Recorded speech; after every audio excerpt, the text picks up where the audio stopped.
श्री शिवाय नमस्तुभ्यम। दोस्तों, आप सभी लोग जानते हैं कि सावन का महीना शुरू हो गया है और इस सावन के महीने में विशेष रूप से जो माताएं बहनें होती हैं भाई वो बहुत ध्यान देती हैं, क्योंकि इस महीने में भगवान शिव जी को प्रसन्न करने के लिए माताएं बहनें बहुत कुछ करती हैं, जिसमें से एक जो चीज होती है वो दोस्तों साज और सज्जा भी होती है। मतलब कि माताएं बहनें जो अपना श्रृंगार करती हैं सावन के महीने में, उसका एक अलग ही महत्व होता है। और दोस्तों, हम आपको बता दें कि इस सावन के महीने में एक रंग की आप लोगों को चूड़ियां पहननी चाहिए, जो कि माताएं बहनें हो सकता है जानती हैं या नहीं जानती हैं। इसी के साथ में दोस्तों, आप लोगों को माताओं बहनों को अपने हाथों में इस सावन के महीने में किस रंग की चूड़ी पहननी चाहिए, कितनी चूड़ी पहननी चाहिए, कौन से हाथ में ज़्यादा चूड़ी पहननी चाहिए, ये बहुत सारी जो जानकारी है ये हम आप लोगों को इस वीडियो में देने वाले हैं। क्योंकि ये सारी जो चीज़ें हैं ये जब आप साज सज्जा करके भगवान शिव जी के मंदिर में जाती हैं तो भगवान शिव जी के साथ में माता पार्वती जी भी आपसे प्रसन्न होती हैं और वो आपकी मनोकामनाएं पूर्ण करती हैं। तो चलिए दोस्तों, हम जानते हैं बहुत ही कम शब्दों में कि आखिर माताओं बहनों को इस सावन के महीने में इसे क्या करना चाहिए जिससे भगवान हमसे बहुत जल्दी प्रसन्न हो। तो सबसे पहली चीज़ दोस्तों, हम लोग बात कर लेते हैं जो माताएं बहनें अपने हाथों में चूड़ियां पहनती हैं वो कौन से रंग की चूड़ियां पहने। आप और महीनों में, आप और किसी महीने में भले ही आप किसी भी रंग की चूड़ियां पहने, पर सावन का जब महीना आता है तो आप हरे रंग पर विशेष ध्यान दें। हरे रंग की जितनी भी चूड़ियां होती हैं भाई वो चूड़ियां आप लोग ज़रूर पहना करें। और दोस्तों, हम आपको बता दें कि कांच की जो चूड़ियां होती हैं उनको पहनने से हमें ज़्यादा फल मिलता है। इसके अलावा जो लाख की चूड़ियां होती हैं, जो मेटल की चूड़ियां होती हैं, उनको आप थोड़ा इग्नोर करेंगे तो ज़्यादा बेहतर होगा। ठीक है, आप कोई सी भी चूड़ियां पहने पर आपके हाथों में कांच की चूड़ियां ज़रूर होनी चाहिए। और इस सावन के महीने में आप लोगों को क्या करना है कि हरे रंग की जो कांच की चूड़ियां होंगी वो लेकर आना है। अब हमने आपसे हरा रंग कह दिया, अब इसका मतलब ये नहीं है कि बिल्कुल ही आपको हरा रंग ही ढूंढना है। हरे रंग के जैसा दिखने वाला जो भी रंग है भाई उस रंग की जो चूड़ियां हैं वो आप अपने हथेलियों में पहन सकते हैं, कोई भी दिक्कत वाली बात नहीं है, है ना।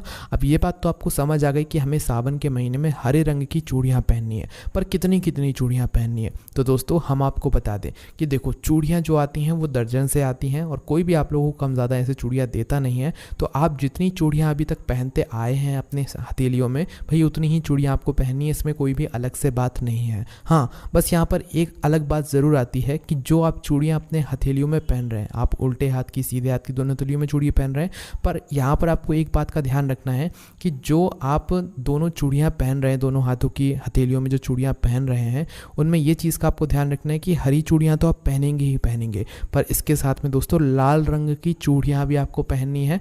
और अगर हो सके तो लाल और जो पीला रंग होता है, इन दो रंगों की चूड़ियां आपकी हथेलियों में ज़रूर होनी चाहिए। ठीक है, समझ गए आप लोग। हरे रंग की तो चूड़ियां आपने पहन ली, पर इसके साथ में एक रंग की, एक लाल रंग की भी चूड़ी होनी चाहिए और एक पीले रंग की भी चूड़ी होनी चाहिए। विशेष रूप से हम माता पार्वती जी के लिए पहन रहे हैं ना।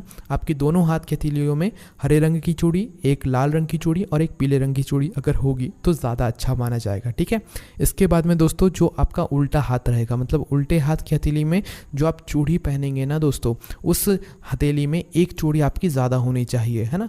भले ही आप कोई सी भी रंग की चूड़ी ले लें, पर जो उल्टे हाथ की हथेली है भाई उस हथेली में एक चूड़ी आपकी हमेशा ज़्यादा होनी चाहिए, इस बात का ध्यान रखना।